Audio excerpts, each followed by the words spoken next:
بسم اللہ الرحمن الرحیم الحمد للہ رب العالمین الصلاۃ والسلام علی سید الانبیاء والمرسلین سیدنا و نبینا و شفیعنا ابی القاسم محمد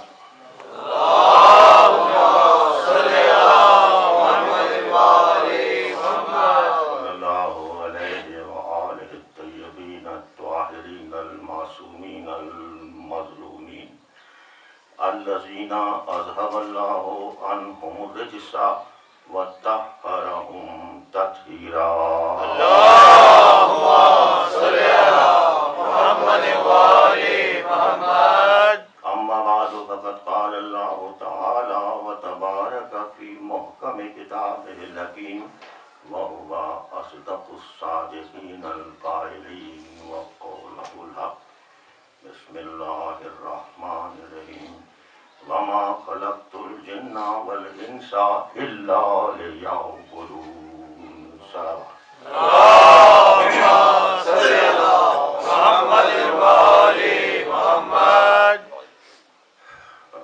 بہرحال یہ موسم کا اثر ہے، یہ بہرحال سین و سال کا اثر ہے کہ طبیعت میں لگا ہوا ہے تھوڑی سی، لیکن آج اس مسجد سے میں جس صفحہ ادا پہ ہم یہاں حاضر ہوئے ہیں وہ تو خود ہمارے لیے صحت کی ضمانت ہے.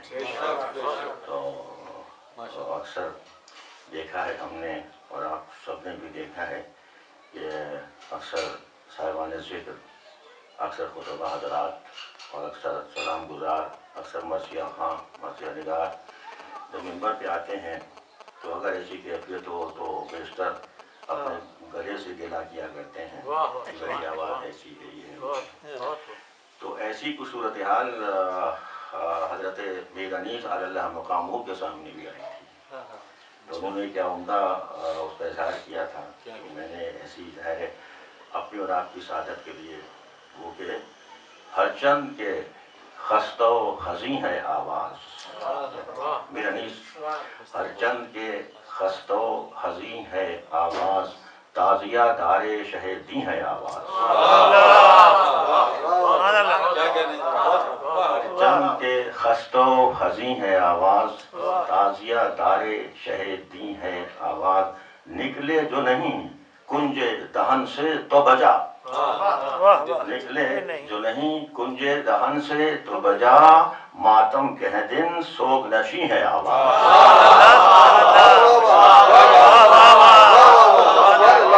بابا سے بلند نعرہ سلوات.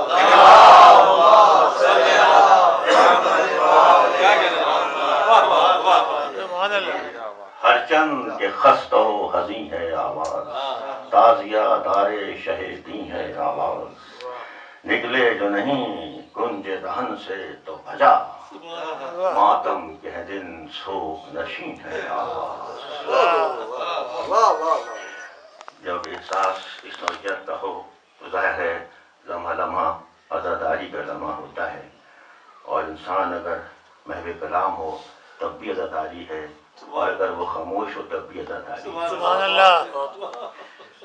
اور میں تو اکثر یہ محسوس کرتا ہوں، اور ظاہر ہے آپ بھی اس میں شریک ہیں میری اس محسوسات میں، کہ ہم تو یہاں مجلس عزا میں شریک ہو رہے ہیں، لیکن کتنے ہمارے اعزاء، ہمارے ساتھی، ہمارے دوست، ہمارے بزرگ خواتین حضرات ایسے ہوں گے جو اپنے گھروں میں صاحبان فراش ہوں گے اور علالت میں ہوں گے.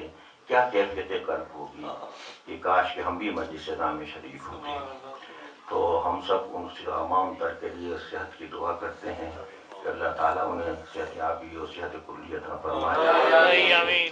اور یہ ایسی عبادت ہے کہ جس کی طلب اور طلب جو ہے وہ زندگی کے ہر مرحلے پہ رہتی ہے، اور ایک ایسی سعادت ہے کہ انسان واقعی اس پہ شاید متحیر ہو عام دنیا کا انسان کہ کیا کیفیت قلب ہے کہ لوگ تو خوشیاں مسانے کے لیے انتظار کیا کرتے ہیں لیکن ہم تو غم کے منتظر ہوا.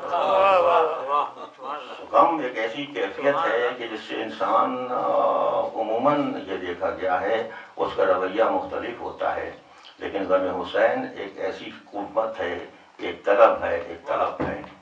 کہ صدیوں سے رو رہے ہیں، ایک ہے غم حسین ہی دنیا میں جس پر ہم، ایک ہے غم حسین ہی دنیا میں جس پر ہم صدیوں سے برسوں سے رو رہے ہیں مگر جی بھرا نہیں۔ بے شک بے شک صدیوں سے رو رہے ہیں مگر جی بھرا نہیں۔ یہ طلب اور یہ تڑپ ایسی آرزو ہے کہ یہ دعا بن جاتی ہے اور یہ عبادت کا حصہ بن جاتا ہے، اور مومن و مومنہ کی دعا یہی ہوا کرتی ہے کہ بار الہ کوئی غم نہ دے سوائے غم۔ تو اس سے معلوم ہوتا ہے کہ ہماری عبادت کا ایسا اثر ہے، عبادت کا ایسا لازمی حصہ ہے جس سے غم حسین ایسا وابستہ ہے کہ اسی غم حسین کی نسبت سے ہمیں تازگی عبادت میسر آتی ہے۔ ابھی آپ نے مسیح میں بھی سنا تھا کہ جہاں جہاں بھی پیغام آ رہا ہے، ابھی آپ نے جوان کربلا کا سلام سنا، کیا بات ہے، دیکھیں کہ کیا حکمت ہے شہید انسانیت کی اور سید الشہداء کی، کہ اگر موزن کا درجہ مل رہا ہے تو جوان کربلا کو مل رہا ہے۔ تو اذان کی آواز ایک جوان آواز سے آ رہی ہے، ایک صدائے جوان جو ہے وہ اذان کی آواز دے رہی ہے۔ اس لحاظ سے حسین کے سامنے جو مقصد ہے وہ یہی ہے کہ میرا گھر لٹ جائے، میرا سب کچھ چلا جائے، لیکن اللہ کا نام زندہ رہ جائے۔ اور یہ عبادت کا مفہوم ایسا مفہوم ہے کہ قرآن مجید جا بجا اس کی ہدایت فرما رہا ہے اور اس کی تعلیم دے رہا ہے۔ میں نے جو سرنامہ کلام کے طور پہ آئے مبارکہ تلاوت کرنے کا شرف حاصل کیا، اس میں بھی عبادت ہی کا حکم ہے۔ بارہا آپ نے تلاوت بھی فرمائی ہے، آپ نے سماعت بھی فرمائی ہے، لیکن میں اکثر سوچتا ہوں اور آپ سے یہ ظاہر ہے اس پہ ایک تعاون فکر چاہوں گا کہ یہ آیات ایسی ہیں، یہ کیا بلکہ قرآن کی کوئی بھی آیت ہو، وہ جتنی بار بیان کی جائے، جتنی بار تلاوت کی جائے، اس کی تازگی اپنی ہی محسوس ہوتی ہے۔ یہ کلام اللہ کی تازگی ہے کہ جب بھی اس کی تلاوت کی جاتی ہے تو وہ تازہ کلام معلوم ہوتا ہے کہ اس کی کیا تازگی ہے، اس کے پیغام کی تازگی کیا ہے۔ تو یہ جو آیہ مبارکہ ہے یہ سورہ زاریات قرآن مجید کا 51واں سورہ ہے اور اس کی 56ویں آیہ کریمہ ہے، جس کا مفہوم آپ کے ذہنوں میں محفوظ ہوگا، لیکن میں اپنی اور آپ کی سعادت کے لیے یہاں کو دہرانا چاہوں گا کہ ارشاد الہی ہے کہ اور نہیں خلق کیا، لفظی ترجمہ بالکل، جن و انس کو مگر اس لیے وہ عبادت کریں۔ صاحبان علم کا اجتماع ہے، ہماری ہر مجلس فکر و نظر ہوتی ہے، ہمارے بچے یہاں بڑے سب ہم سب تبرک فکر لے کے جاتے ہیں یہاں سے، اور وہ فکر کا ایک سمندر ہوتا ہے اور ہم لفظوں پہ گفتگو کرتے ہیں۔ آپ دیکھیں کہ قرآن مجید کی تلاوت ہم سے زیادہ کون کرے گا؟ قرآن کے لفظوں پہ غور کرنا اور فکر کرنا یہ تو اس مجلس ادا کی خاص کیفیت ہے، خاص صفت ہے، خاص عادت ہے۔ اور میں کبھی کبھی سوچتا ہوں، آپ دیکھیے گا کہ تلاوت کلام پاک اور مجلس ادا کا کتنا تعلق ہے، کتنی نسبت ہے اور کتنی اس سے وابستگی ہے، اور بہت ہی آسان سی بات ہے، بہت ہی سامنے کی بات ہے۔ بات سے بات آئی تو کہنا چاہیے کہ تلاوت کلام پاک اس قدر ہے مجلس ادا سے وابستہ کہ جب بھی مجلس میں کوئی خطیب ہو، کوئی ذاکر ہو، کوئی شاعر ہو، ادیب ہو، پڑھنے والا ہو، کوئی بھی ہو، جب وہ بیان کرتا ہے تو پہلے وہ ایک آیت قرآن کی تلاوت کرتا ہے۔ جو ذاکر آتا ہے، جو خطیب آتا ہے، جو عالم آتے ہیں، جو مقرر ہوتا ہے، وہ پہلے قرآن مجید کی کسی آیت کی تلاوت کرتے ہیں۔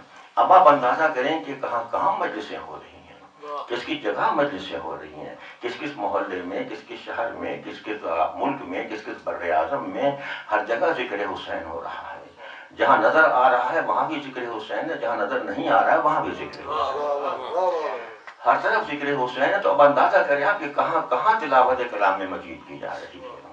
تلاوت کلام مجید اس مجلس کا خاصہ ہے اور ایسی خاصیت ہے، اور صرف یہی نہیں ہے کہ کوئی ایک آیہ کریمہ یا ایک نوعیت کی آیات کریمہ نہیں، اکثر آپ سے بات اس موضوع پہ شاید ہوئی اور آپ بھی خود یہ بات سوچتے رہتے ہوں گے اور کہتے رہتے ہوں گے۔ غور کیجیے گا کہ قرآن کی کوئی بھی آیت نے وہ آیت جا کے کربلا سے مربوط ہو جاتی ہے۔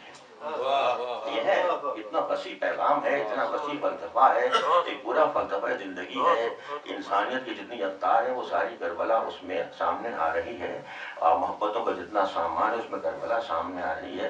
قرآن کیا ہے؟ قرآن بھی تو انسانیت کا پیغام ہے نا، اور حسین کیا ہے؟ حسین بھی انسانیت کا پیغام ہے۔ ضرور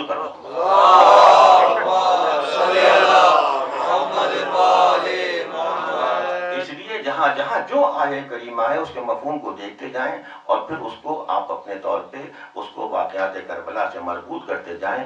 ایسا معلوم ہوتا ہے کہ حسین مظلوم جو ہے وہ قرآن مجید کی تشریح کر رہے ہیں, تفسیر کر رہے ہیں اور بتا رہے ہیں کہ قرآن مجید کا پیغام کیا ہے, اس کا مشن کیا ہے, اس کی مفہوم اس کا کیا ہے. یہ ساری کیفیت قرآن کی ہر آیت کی نسبت سے ہو رہی ہے. تو یہ جو آیت مبارکہ ہے اس پر آپ دیکھیں تو یہ بھی کربلا کے حوالے سے اتنی اہمیت کی حامل ہے کہ اور نہیں خلق کیا جن و انس کو مگر اس لیے کہ وہ عبادت کریں. تھوڑی سی اکیڈمک سی بات ہو جاتی ہے لیکن یہاں تھوڑا غور کرنا چاہیے کہ دیکھیں یہ لہجہ قرآن کا خاص لہجہ ہے. یہ تو قرآن کے لہجے کو ہم کہاں محسوس کر سکتے ہیں, لیکن پھر بھی آیت کا اپنا ایک لہجہ ہوتا ہے اور وہ ہم اپنے معاشرے کی لغت سے جب اس کو دیکھتے ہیں تو اس کا اندازہ ہو جاتا ہے الفاظ کے اعتبار سے. یہ ہماری عام زبان کا معاملہ بلا تشبیہ, ہم اس کو کیا مثال دے سکتے ہیں, لیکن جملوں میں بھی اکثر ایسا ہوتا ہے کہ ہم جملوں میں الفاظ وہی ہوتے ہیں لیکن لہجے کے اعتبار سے الفاظ کے معنی بدل جاتے ہیں. جملہ وہی ہوتا ہے, جملہ وہی ہوتا ہے لیکن اس کی ادائیگی کے لحاظ سے, اس کے لہجے کے لحاظ سے اس کا مفہوم کچھ اور ہو جاتا ہے یا مفہوم کی اہمیت کچھ اور ہو جاتی ہے. میں ایسی کہیں بات کر رہا تھا تو ایسی بات آئی کہ اسلام کیا ہے, اسلام کی کیا حیثیت ہے. تو میں نے سوچا اور میں نے کہا کہ دیکھیں کتنی کتابیں لکھی گئی ہیں اسلام کیا ہے. بہت سی کتابیں اسی عنوان سے لکھی گئی ہیں کہ اسلام کیا ہے.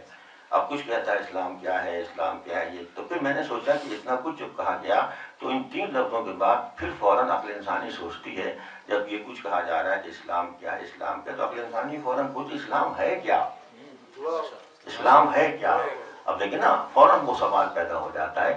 الفاظ وہی ہیں لیکن لہجے سے اس کا مفہوم بدل جاتا ہے کہ آئیے ہم تلاش کریں کہ اسلام ہے کیا, اسلام کی حقیقت کیا ہے, اسلام کی حقیقت کون بتلائے گا. اب اسلام کی حقیقت وہی بتلائیں گے جو کہ اسلام کے علم پرکار ہیں, جو زندگی کو وابستہ کرتے ہیں اسلام کے تعلیمات سے. درود پر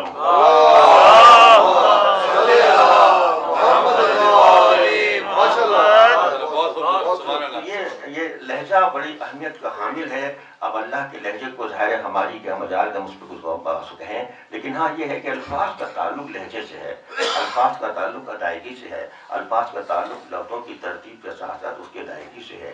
تو یہ جو آیہ مبارکہ ہے اس کا اپنا خاص لہجہ سامنے آ رہا ہے اور وہ یہی ہے کہ اور نہیں خلق کیا, بار بار میں دوہرا رہا ہوں اس کو, جن و انس کو مگر اس لیے عبادت کریں. اب میری کیا مجال کہ میں کہوں کہ ایسے کہہ دیا جاتا یا ویسے کہہ دیا جاتا, یہ ہمارے لیے ظاہر اجازت بھی نہیں ہے اور ویسے بھی مناسب نہیں ہے. لیکن سوال یہ کہ قرآن مجید اس انداز سے کیوں بیان کر رہا ہے. اس انداز سے بیان اس لیے کیا گیا لہجہ وہاں آ رہا ہے قرآن مجید میں جہاں کسی بات پہ زیادہ اہمیت دینی مقصود ہوتی ہے. یہ تو ایک لفظ قرآن کا اہمیت کا حامل ہے, ایک لفظ قرآن کا بہت ہی قابل ذکر ہے, لیکن سوال یہ کہ بعض آیتیں ایسی ہیں جن پر زیادہ زور دیا جا رہا ہے تو وہ لہجہ یہ اختیار کیا جا رہا ہے کہ ہاں وما خلقت الجن والانس الا. اب جہاں لا اور الا کا مسئلہ آ جائے تو پھر وہاں کی کیفیت بدل جاتی ہے, وہاں بات کچھ اور ہو جاتی ہے. مثلاً آپ کے ذہنوں میں اور بھی آیات کریمہ آ رہی ہوں گی اور ان میں بھی یہ انداز بیان نظر آتا ہے اور کلام الہی کا یہ خاص انداز ہے کہ دیکھیں یہ بھی کہا جا سکتا تھا, معذرت ظاہر ہے میں ایک طالب علم کے طور پہ بیان کر رہا ہوں کہ ہم نے جن و انس کو عبادت کے لیے پیدا کیا.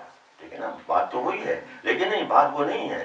عبادت کے لیے پیدا کیا یہ اور ہے انداز, لیکن جب قرآن کہہ رہا نہیں ہم نے سوائے اس کی اور کسی کام کے لیے پیدا نہیں کیا, مقصد تخلیق بشر یہ ہے کہ عبادت کریں.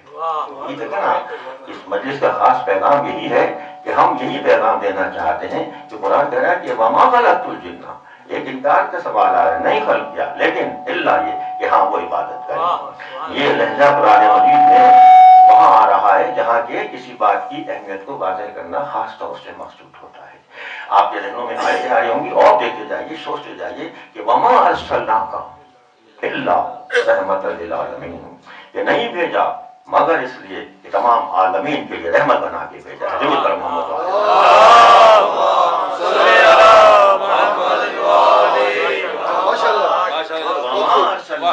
اللہ رحمت للعالمین, یہ نہیں بھیجا مگر یہ کہ تمام عالمین کے لیے رحمت بنا کے بھیجا. اب تمام شکوک و شبہات کو ختم کر دیا ہے. اب جہاں جہاں ہے وہ رحمت بنا کے بھیجا ہے. گھر میں ہے تو رحمت ہے, گھر سے باہر ہے تو رحمت ہے, اگر سلونامے کے وقت پہ تو رحمت ہے, میدان جنگ میں تو رحمت ہے. لحاظ سے ہر مقام پر رحمت ہے، کیونکہ وما ارسلناک نہیں بھیجا مگر یہ کہ ہاں ایک رحمت عالمین بنا کے بھیجا۔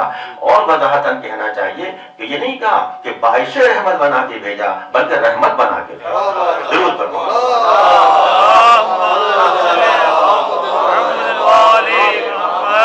دیگر بلند تر سلوات۔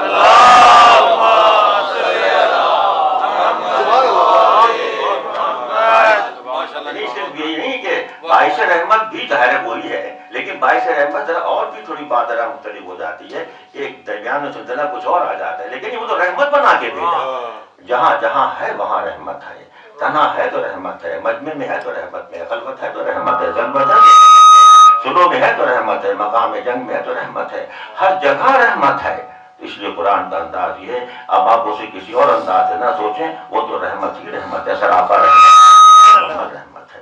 جب قرآن کا یہ لہجہ اس آیت کریمہ میں آیا تو ظاہر وہی انداز ہے جو کہ وما خلقت الجن والانس والی آیت مبارکہ میں اور بھی آپ کے ذہن میں آ رہی ہوں گی، لیکن ایک ہماری مجلس کی ظاہر ہے، یوں تو میں نے بھی کہا کہ ساری آیتیں ہماری مجالس سے مربوط ہو جاتی ہیں، لیکن ایک آیت اکثر و بیشتر یہاں موضوع کلام رہتی ہے اور رہنی بھی چاہیے، وہ بھی آپ کے ذہن میں آ گئی، بچے کو پتہ ہے، ہاں قل لا اسألکم علیہ اجرا الا المودۃ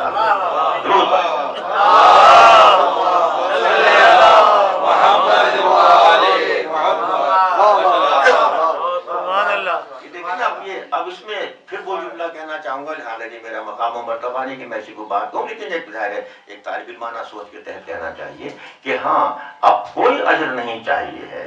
سوال کیا گیا نا کہ یہ اجر ہو سکتا ہے، وہ ہو سکتا ہے، یہ صلاح وہ صلاح، یہ بدل وہ بدل، لیکن قرآن کا کہ کوئی بدل نہیں چاہیے سوائے یہ کہ میرے قرابت داروں سے محبت کی جائے، میرے قرابت داروں سے محبت کی جائے۔ اب یہ کہ اب یہاں پہ اب ان تمام چیزوں کو سمیٹتے ہوئے ایک کلیہ سامنے آ گیا، اور وہ یہ کہ اب جہاں عبادت کا سوال آیا تو معلوم یہ ہوا کہ عبادت ہی مقصد تخلیق بشر ہے، عبادت ہی مقصد تخلیق جن و انس ہے۔ اب یہ دیکھیں دو لفظ اردو کے ہیں، اور اس سے مجھے فوراً بات سے بات سامنے آ رہی ہے، اردو کے دو کتنے مختصر سے الفاظ ہیں، دو حروف پر مشتمل الفاظ ہیں، ایک بھی ہے اور ایک ہی ہے، بھی اور ہی۔ اب اس آیہ کریمہ کے حوالے سے یہ لفظ بہت اہمیت کے حامل سامنے آ رہے ہیں کہ بھی ہے اور ہی بھی ہے۔ اب بھی وہ ہے کہ جہاں کچھ اور بھی ہو سکتا ہے، وہاں کچھ اور بھی ہو سکتا ہے، لیکن بھی وہ ہے کہ جو ہے بس وہ اس کے علاوہ اور کچھ نہیں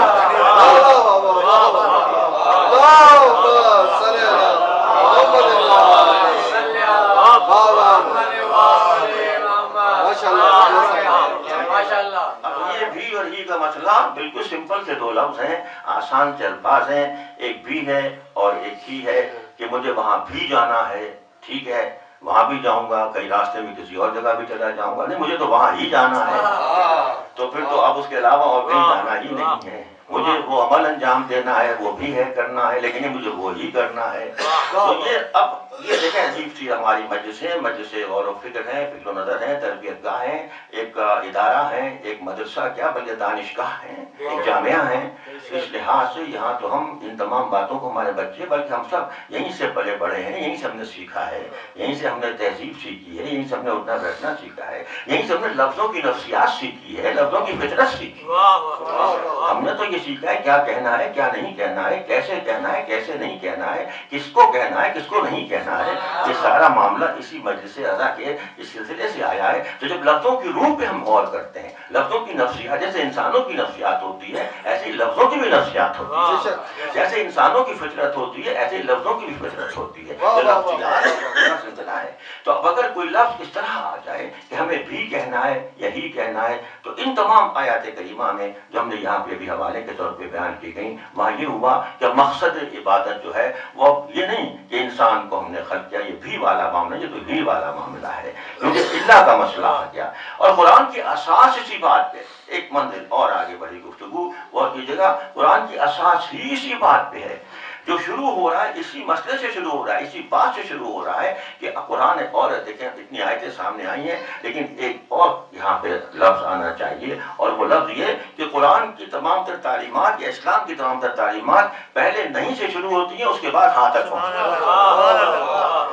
پہلے نہیں سے سیکھنا، زندگی کا فلسفہ بھی ایسا ہی ہے۔ یہ نہیں ہو سکتا یہ بھی کر لو وہ بھی کر لو، تو یہ بھی ہو جائے وہ بھی ہو جائے، یہ نہیں، ہر ٹکٹ میں الگ الگ کام ہے، یہ نہیں سارے مسئلے ایک ساتھ ہو جائیں، یہ نہیں ہوگا، یہ نہیں ہوگا، کیونکہ قرآن کا اسلام کا پیغام یہی ہے کہ آپ یا یہ ہے یا وہ ہے، یہ درمیانی کیفیت نہیں ہے، آپ کو یا آواز حق ہوگی یا آواز حق نہیں ہوگی، یہ نہیں، یا حمایتی حق ہوں گے یا حمایتی حق نہیں ہوں گے، ایک فلسفے کی بات ہے، لیکن فلسفے میں جانا نہیں چاہ رہا، لیکن جدید دور کے فلسفیوں نے بھی اس کو بہت بیان کیا ہے۔ ایسی بات آگے تو یاد آ گیا، ایک فلسفہ وجودیت ہے، جو ظاہر اس کے بہت سے فلسفی ہیں، لیکن ایک خاص جو اس کا ہے فلسفی، اس کا نام ہے ژان پال سارتر یا ژان پال سارتر بھی کہتے ہیں اس کو، تو اس نے بیان کیا ہے وجودیت کے حوالے سے بات آ گئی تو کہنا چاہیے یہاں پہ، اس نے کہا کہ جب کوئی معرکہ ہوتا ہے تو اس میں ایک حق کی جانب ہوتا ہے اور ایک باطل کی جانب ہوتا ہے، ایک سچ کی جانب ہوتا ہے، ایک سچ کی جانب نہیں ہوتا ہے،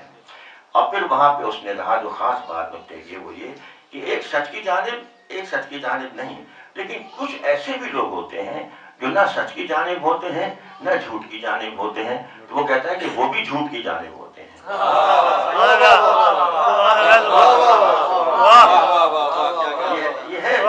یہ وجودیت یہ ہے کہ کچھ اگر معرکہ حق و باطل ہے تو کچھ تو وہ جو حق کے ساتھ کھل کے آ رہے ہیں، اور کچھ وہ جو باطل کی حمایت میں جا رہے ہیں، اور کچھ ایسے جو نہ حق کی طرف جا رہے ہیں نہ باطل کی جانب جا رہے ہیں، تو کہتا ہے وہ بھی باطل کی جانب جا رہے ہیں۔ تو کلمہ حق تو یہ ہے کہ اگر کہیں صدائے حق آ رہی ہے، لبیک حق آ رہی ہے، تو پھر آپ اس پہ لبیک کہیں، اس پہ لبیک کہیں، یہ آپ کے ضمیر کی آواز ہوگی، یا آپ کے احساس کی آواز ہوگی، یہ آپ کے انداز زندگی کی آواز ہوگی، تبھی تو جہاں بھی مولا کا نام آتا ہے لبیک یا حسین ہماری آواز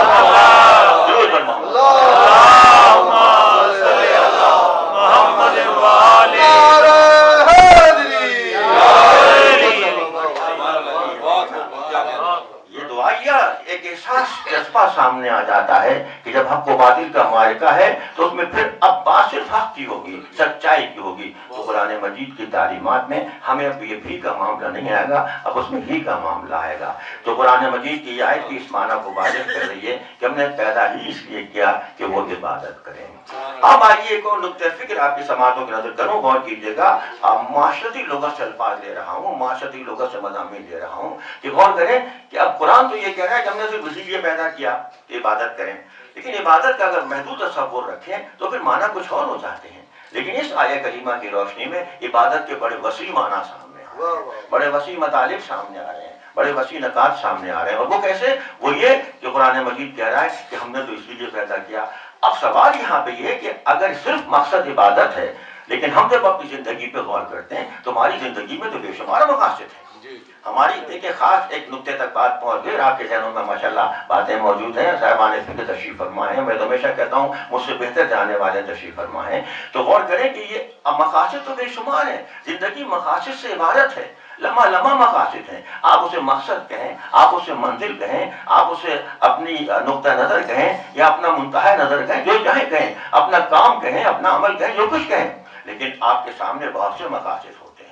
اب سوال یہ ہے کہ قرآن تو کہہ رہا نہیں ہم نے تو آپ کو اسی کے لیے پیدا کیا عبادت کریں، تو اب عبادت اگر مقصد کل ہے تو زندگی تو مقاصد سے عبارت ہے، بلکہ اور کہوں کہ مقصد در مقصد، مقصد در مقصد، ایک مقصد اس کا مقصد کچھ اور مقصد، ایک تسلسل مقاصد ہے، ایک تسلسل مقاصد ہے، ایک تبادل مقاصد ہے، ایک کنٹینیوٹی آف آبجیکٹیوز ہے، مسلسل مقاصد کا سلسلہ جا رہا ہے۔ اگر زندگی سے مقصدیت کو ختم کر دیا جائے زندگی جمود کا شکار ہو جاتی ہے، زندگی جمود کا شکار ہو جاتی ہے، اس لیے زندگی تحرک کا نام ہے، زندگی ایک متحرک کیفیت کا نام ہے، جب متحرک کیفیت کے نام زندگی ہو جائے تو پھر وہاں مقصدیت سامنے آ جاتی ہے، مقصدیت سامنے آتی ہے۔ اب آپ کے اذہان عاری خود بخود ان مقامات پہ جا رہے ہوں گے کہ جہاں انسان کے کتنے مقاصد ہیں۔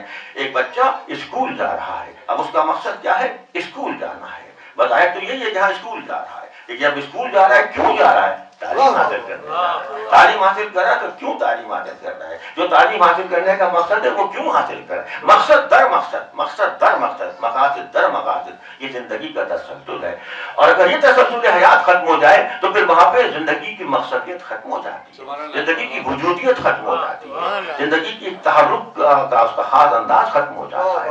یہ سارا سلسلہ وہاں ہوگا جہاں کے ہر مقصد خود مقصد بھی ہو. اور یہ بھی جملہ بڑا اہم جملہ اور ذہنوں میں محفوظ رہنا چاہیے. اور ہماری آج کی گفتگو کا ایک خاص اس میں کیفیت اس میں آپ کو محسوس ہوگی کہ زندگی میں ہر مقصد خود مقصد بھی ہوتا ہے اور کسی مقصد کے حصول کا ذریعہ بھی ہوتا ہے.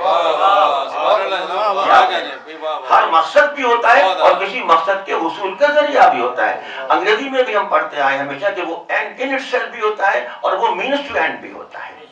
ایک مینس ٹو اینڈ بھی ہوتا ہے اور وہ خود اینڈ ان اٹ سیلف بھی ہوتا ہے. اپنے طور پر بھی مقصد ہوتا ہے اور وہ کسی اور مقصد کے حصول کا ذریعہ بھی ہوتا ہے.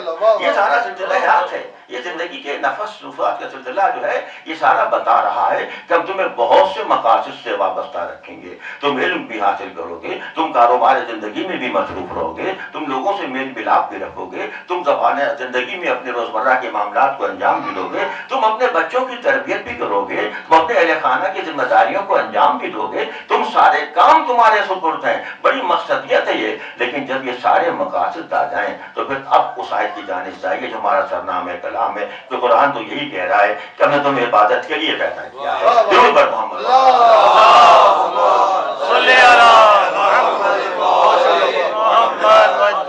یہ ہے. لیکن اب میری اس میں وضاحت کی ضرورت ہے، لیکن آپ کے ذہن علی خود بہت پہنچ رہے ہیں اس مقام پہ کہ غور کیجیے گا. اب سارے مقاصد وہی ہیں جو زندگی کی ضرورت ہیں، لازمہ حیات ہیں، ایک شعبہ حیات ہے، شعبہ جات حیات ہے، سب کچھ ہے. لیکن ہم ملوز خاطر رہے اور پیش نظر رہے کہ ٹھیک ہے آپ تعلیم حاصل کرنے جا رہے ہیں، لیکن آپ کے ذہن میں رہے کہ آپ کو عبادت کے لیے پیدا کیا گیا. آپ ٹھیک ہے آپ دکانداری کرنے جا رہے ہیں، لیکن آپ کے پیش نظر ہو کہ آپ کو عبادت کے لیے پیدا کیا گیا. آپ دفتر جا رہے ہیں لیکن آپ کو معلوم ہو کہ آپ کو عبادت کے لیے پیدا کیا گیا. آپ ذمہ داریاں انجام دے رہے ہیں لیکن ذہن میں رہے کہ عبادت کے لیے پیدا کیا گیا ہے.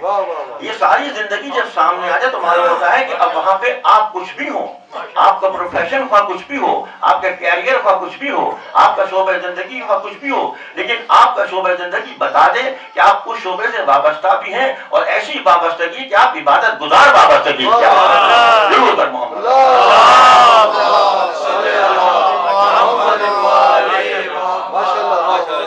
یہ ہے. لیکن نا ٹھیک ہے یہ اختیار میرے پاس ہے، مجھے منصب بتا ہوا ہے، مجھے قلم میرے پاس ہے، میرے پاس کاغذ بھی ہے، میرے پاس سب کچھ ہے، سلسلہ ہے، مجھے یہ بھی کہا گیا کہ ایسا کرو. لیکن نہیں، فوراً میں عبادت گزار بندہ ہوں. میں عبادت گزار میں سے میری مراد انسان ہے. زندگی کا انسانی معاشرہ جو ہے وہ سارے کا سارا. تو اگر انسان یہ سوچ رہا ہے کہ مجھے تو عبادت ہی کے لیے پیدا کیا گیا ہے تو قدم قدم پر وہ مقصدیت سامنے آ رہی ہے. اس کا مطلب یہ نہیں ہے کہ ساری ذمہ داریوں کو آپ بالکل پسے پش ڈال دیں. نہیں، ذمہ داریاں جو خیر کے لیے ہے وہ انجام دی جائیں گی، لیکن ہاں اس مقصد کے ساتھ کہ عبادت ملوز خاطر رہے، عبادت ملوز خاطر رہے اور پیش نظر رہے کہ میں کوئی تنہا میں تمام کلی اختیار رکھنے والا نہیں ہوں، میں تو اس کا بندہ ہوں جو کہ اختیار کل رکھنے والا. یہ سارا سلسلہ ہے، یہ سارا سلسلہ ہے جہاں معلوم ہو جاتا ہے. اور آئیے اسی فکر کو ذرا اور واضح کریں تو دیکھتے جائیے. میں تمام کیریئرز کا، تمام پروفیشنز کا، تمام ذمہ داریوں کا احاطہ نہیں کر سکتا، لیکن جو سامنے کی باتیں اس پہ آپ غور کرتے جائیے. اگر دکاندار ہوں تو ٹھیک ہے میں دکاندار ہوں گا لیکن میں مومن دکاندار ہوں گا. اگر میں خریدار ہوں تو خریدار ہوں گا لیکن میں مومن خریدار ہوں گا. اگر میں کوئی کارکن ہوں تو کارکن ہوں گا لیکن مومن کارکن ہوں گا، عبادت گزار کارکن ہوں گا. اگر میں طالب علم ہوں تو ٹھیک ہے میں طالب علم ہوں گا لیکن میں عبادت گزار طالب علم ہوں گا. اگر میں زندگی کا فرد ہوں، افراد خانہ میں شامل ہوں، ٹھیک ہے میں سرپرست خاندان ہوں لیکن عبادت گزار سرپرست خاندان ہوں. یہ زندگی کا رویہ ہے، زندگی کا حسن سلوک ہے کہ آپ دیکھیں کہ آپ کے معاشرے کے تقاضے کیا ہیں، آپ کی عبودیت کے تقاضے کیا ہیں. جب یہ سارے تقاضائے عبودیت آ جائیں تو پھر وہاں بندگی اس عروج پہ پہنچ جاتی ہے. آئیے ایک اور فکر پہ، ایک اور منزل فکر پہ گفتگو آئی. جب یہ فکر سامنے آ جائے ہم کیا بندے، ہماری کیا مجال، ہماری کیا حیثیت. لیکن ہم سلام کرتے ان بندگان حق کو جنہوں نے بتا دیا کہ عبادت کیا ہے، جنہوں نے بتایا کہ مفہوم عبادت کیا ہے. یہ ہے عبادت کی انتہا. اور پھر آپ اگر فلسفہ نہ کہتے ایک بات کہنے کو جی چاہتا ہے کہ یہی وجہ ہے